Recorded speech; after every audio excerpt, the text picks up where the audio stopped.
하나님께서 오늘 성탄 예배를 통해 우리에게 주신 말씀의 제목은 위기를 뚫고 오신 예수님이라는 제목으로 함께 말씀을 나누겠습니다. 본문 말씀 마태복음 1장 21절에서 23절 말씀 함께 봉독하겠습니다. 시작. 아들을 낳으리니 이름을 예수라 하라. 이는 그가 자기 백성을 그들의 죄에서 구원할 자이심이라 하리라. 이 모든 일이 된 것은 주께서 선지자로 하신 말씀을 이루려 하심이니 이르시되 보라 처녀가 잉태하여 아들을 낳을 것이요 그의 이름은 임마누엘이라 하리라 하셨으니 이를 번역한즉 하나님이 우리와 함께 계시다 함이라. 아멘. 사랑하는 성도 여러분, 2025년 성탄절 아침입니다. 우리 옆에 분 뒤로 성탄 인사 나눕시다. 메리 크리스마스, 행복한 성탄입니다. 네, 성탄 기쁨이 함께 하시기를 바랍니다. 오늘 함께 예배할 수 있어서 너무 감사하고, 특별히 오늘부터 우리 새로운 어린 생명이 첫 예배에 나와서 또 축복 기도도 받고 또 하나님께 예배하는 자로 세워질 수 있어서 더욱 감사하고 기쁜 예배입니다. 예수님께서 이 땅에 어린 아기로 오셨던 것처럼 이 예배의 어린 생명이 첫 예배를 드린다는 사실이 더욱 감동으로 다가옵니다. 이 성탄을 통해서 모든 예배자들에게 하나님의 위로와 회복의 은혜가 함께하는 예배가 되시기를 주님의 이름으로 축원합니다. 우리는 지난 한 해의 시간을 살아오면서 그 어느 해보다 긴박한 시간을 살아오는 한 해였다라고 생각합니다. 지난해 12월 3일 계엄을 통한 내란의 밤을 지나왔고 1년이 지난 오늘까지도 완전하게 정리되지 못한 아픔의 시간을 지나가고 있고 오늘 우리가 마주한 현실도 그리 밝지만은 않습니다. 최근 우리 사회를 뒤흔든 이 계엄이라고 하는 초유의 사태, 또한 멈추지 않는 경제적인 침체와 혼돈, 환율이 치솟고 유가가 치솟고 물가가 올라가고 또 각자의 수입의 영역은 한계가 되어 있고 그런 각자의 삶 속에서 마주하는 개인들의 고난까지 이 모든 시간들은 오늘 우리에게 여전히 아프고 괴롭고 힘든 시간들을 보내고 있습니다. 마치 거대한 파도가 쉴 새 없이 몰아치는 바다 한가운데 서 있는 듯한 불안감이 우리를 매일매일 또는 자주 엄습하고 있습니다. 많은 이들이 이런 질문을 합니다. 하나님은 우리가 당면한 이 위기 속에 과연 어디에 계시는 겁니까? 오늘 나의 인생의 이 고난 가운데 하나님이 과연 나와 함께 하시기는 하는 겁니까? 오늘 내가 기대할 수 있는 소망이라는 것이 과연 존재합니까? 라는 질문들입니다. 충분히 공감이 되는 질문이고 저 역시 앞으로 펼쳐질 미래의 모습에 대해서 때로는 우려가, 때로는 염려들이 솔직하게 있습니다. 그러나 우리의 그런 염려와 두려움이 이 성탄의 아침에도 여전한 것처럼 놀랍게도 성경이 증언하는 이 첫 번째 성탄의 풍경 역시 오늘 우리의 현실과 크게 다르지 않았다라는 겁니다. 헤롯이라는 폭군이 통치하던 정치적인 암흑기였고 로마의 압제 아래에서 신음하면서 경제적 수탈의 현장을 보내고 있었고 그 누구도 내일의 희망을 기약할 수 없었던 날마다 절망의 밤을 보내야 했던 그때 바로 그 자리에 하나님은 긴 침묵을 깨고 인간의 몸을 입고 이 땅에 내려오신 겁니다. 오늘 본문은 바로 그런 아픔의 시대에 예수님께서 이 땅에 오신 이유와 그 이름의 능력을 통해서 그 시대에 진정한 소망을 선포하셨다는 것을 다시 한번 되새기면서 오늘 우리가 아무리 힘들고 어려운 시간을 보내고 있다 하지만 바로 그런 우리의 인생의 시간 속에 아기 예수로 오신 예수님, 다시 오실 예수님, 그 전에 매일 날마다 우리의 인생과 삶 가운데 임재하실 예수님이 희망의 소식이 되시기를 바랍니다. 오늘 본문 21절은 말씀합니다. 아들을 낳으리니 이름을 예수라 하라. 이는 그가 자기 백성을 그들의 죄에서 구원할 자이심이라 하니라 라고 말씀합니다. 천사가 일러준 예수 이 말은 여호와는 구원이시다라는 뜻입니다. 우리가 구약에서 모세와 여호수아를 얘기하고 또는 구약에서 예수아라는 인물들이 등장하는데 이 여호수아, 예수아, 예수라는 이 모든 이름의 뜻이 바로 구원자라는 의미를 가지고 있는 겁니다.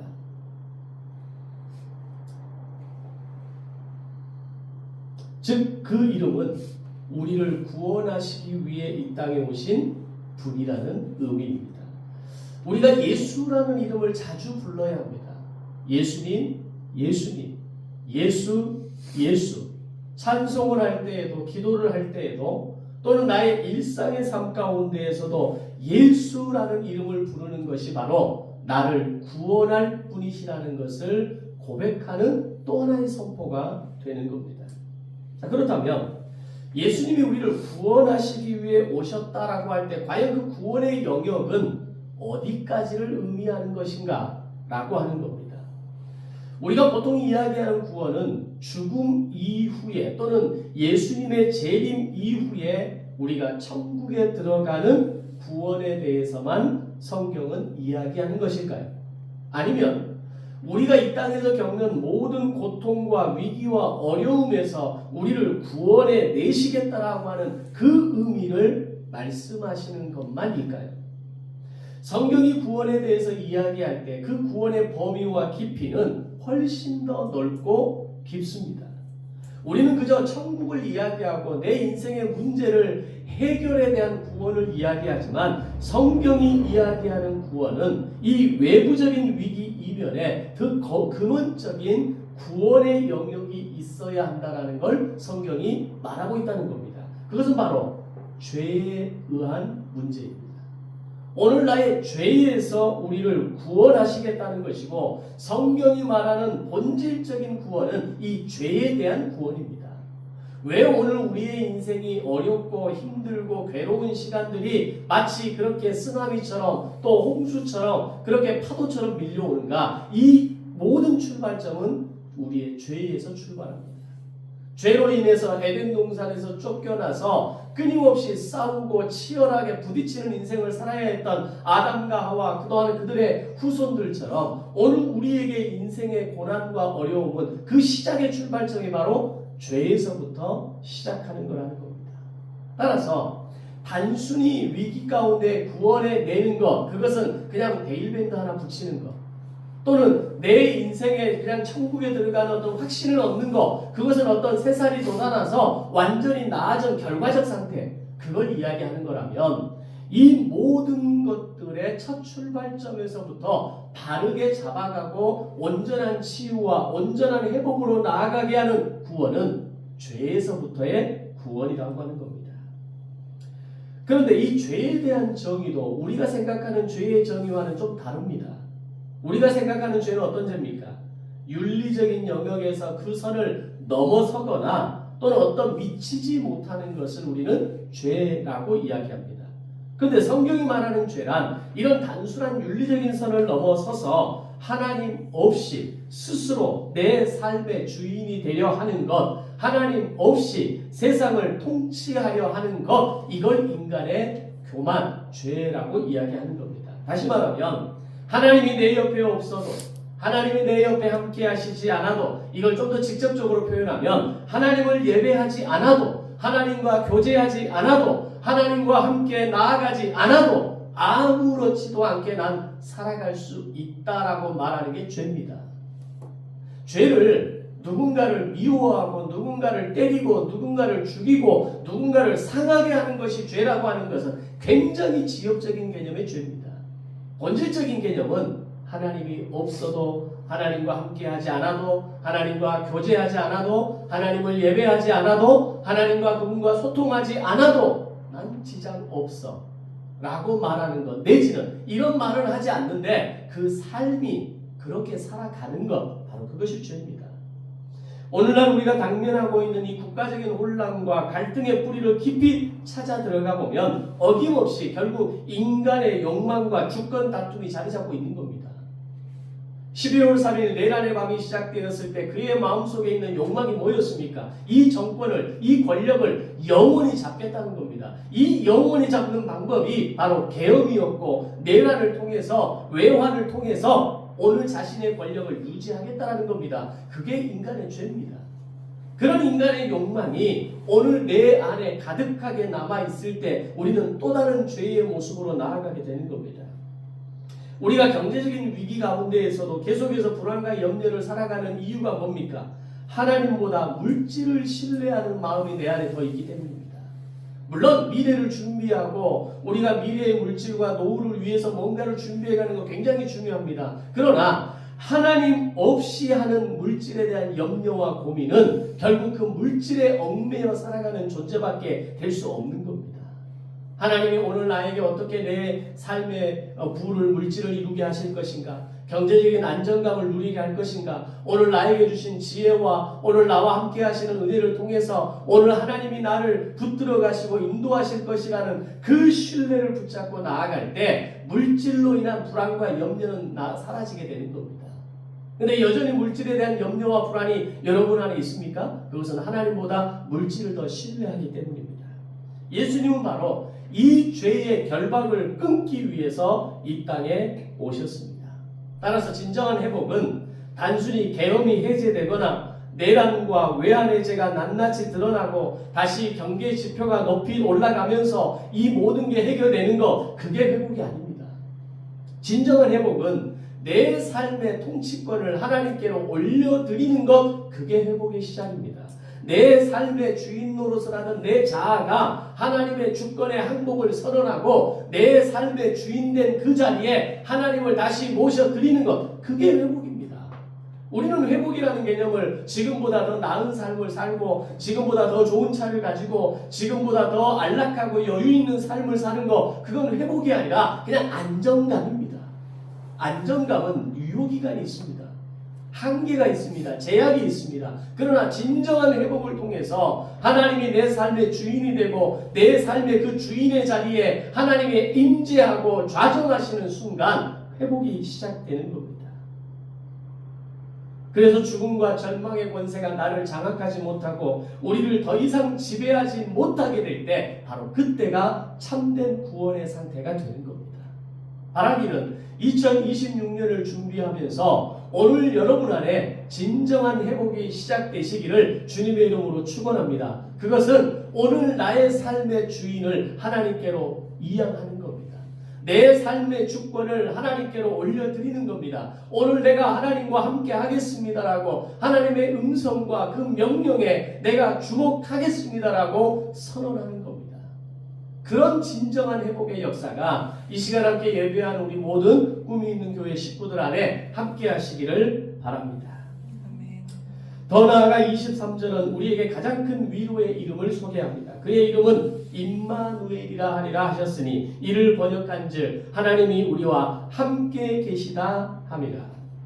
임마누엘, 이 단어는 하나님께서 저 높은 보좌 위에 앉아 계시면서 우리의 고통을 어떻게 하나 보자, 너 어떻게 한번 이겨내라, 내가 지켜본다, 내가 너 지금 보고 있어, 이런 의미가 아니라는 겁니다. 하나님은 인간의 비명소리와 눈물이 가득한 이 땅의 한복판에, 오늘 육체의 한복판에, 오늘 내 마음의 한복판에 텐트를 치셨다는 겁니다. 이게 임마누엘입니다. 이스라엘 백성들이 출애굽 이후에 광야를 통과하고 가나안에 들어가기까지 그들의 모든 12지파의 진영과 12지파의 모든 진영의 출발과 이 모든 과정 가운데 항상 하나님은 함께 하셨습니다. 그게 뭡니까? 성막입니다. 진을 칠 때는 이 12지파가 자리하는 한 중앙에 성막이 자리 잡게 했고, 길을 떠나 움직일 때는 성막이 제일 앞에 서서 제사장들이 법궤를 제일 앞에 메고 앞을 향해 걸어가게 했던 겁니다. 이 모든 게 임마누엘입니다. 하나님은 우리가 겪는 정치적인 불안을 아십니다. 하나님은 우리의 지금 텅 빈 통장과 막막한 내일을 오늘 분명히 아십니다. 왜냐하면 그분이 몸소 겪으셨기 때문입니다. 그분이 이 땅에 오실 때 하늘 영광을 다 잊고 그분이 가진 모든 권세를 다 두 손에 쥐고 이 땅에 태어나신 게 아니라는 겁니다. 말구유에 놓이셔서 가장 낮고 천한 자리에 오셔서 인간의 그 유한한 인생과 그 제약된 인생과 아무것도 없는 빈 몸으로서의 인생을 그분은 겪으셨기 때문입니다. 따라서 오늘 우리가 인생 속에서 경험하는 고통, 우리의 어떤 그 빈약함, 빈궁함, 우리의 어떤 공고함, 이 모든 걸 예수님은 모든 걸 체험하셨기 때문에 오늘 우리의 고통 가운데 함께 하신다라고 할 때 그것은 어떻게 하나 보자가 아니라 내가 너의 고통을 안다라고 하는 임마누엘의 개념이 함께 하시는 겁니다. 우리는 신앙생활하면서 착각하는 것 중에 하나는 내 삶의 위기가 사라져야 하나님이 함께 하신다라고 착각합니다. 내 삶의 어려움이 여전히 존재하면 하나님이 나와 함께 하신다는 걸 우리가 인정을 잘 하지 않습니다. 문제가 해결돼야, 어려움이 해결돼야, 나에게 더 이상 고난이 없어야 진짜 하나님이 나와 함께 하시는구나 라고 생각한다는 겁니다. 그러나 성경은 위기 속에 있을 때 비로소 하나님을 대면할 수 있다라고 가르칩니다. 오늘 내가 위기의 한복판에 있을 때 바로 그때 하나님을 만나는 자리가 되어지고 바로 그곳에서 나와 함께 하시는, 나의 고통과 함께 하시는, 나의 눈물과 함께 하시는 그 하나님을 대면할 수 있다라고 말씀합니다. 다니엘서에서 사드락, 메삭, 아벳느고가 풀무불 속에 던져졌을 때 그들은 그 뜨거운 물 속에서 하나님의 아들과 같은 존재를 만났다라고 이야기합니다. 지금 대한민국이 겪는 이 시련의 현장, 여러분의 무너진 육체, 여러분의 무너진 마음, 그 한복판이야말로 임마누엘 하나님을 가장 선명하게 만날 수 있는 은혜의 장소라는 것을 기억하시기 바랍니다. 인생이 괴롭습니까? 외롭습니까? 힘들고 어렵습니까? 막막합니까?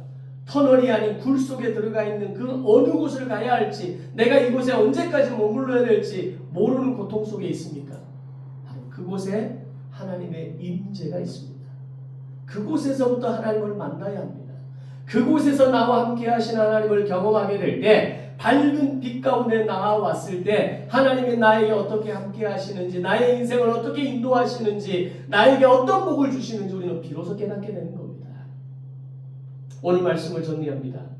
성도 여러분, 세상은 여전히 요동칩니다. 물가는 오르고 있고 유가는 오르고 있고 환율도 오르고 있고 가계의 빚은 날마다 늘어나기만 합니다. 갚아가기는 갚아가는데 왜 그렇게 빚이 줄어들지 않는 겁니까? 제가 개척하면서 지금까지 오면서 갚은 빚이 어마어마합니다. 그렇게 갚았다고 했는데 여전히 빚은 있습니다. 그게 우리 인생입니다. 우리는 빚을 갚는 인생이 아니라 빚 가운데로 가는 인생입니다. 그 빚이 다른 빚이어서 문제인 거죠. 그 빚이 우리의 인생을 때로는 발목을 붙잡기도 합니다. 때로는 내 마음을 어렵게도 합니다. 그러나 오늘 그 가운데, 그 인생의 무게 가운데 오늘 저와 여러분과 함께 하시는 하나님의 임마누엘의 하나님을 경험하시는 우리 모든 성도들이 되시기를 바랍니다.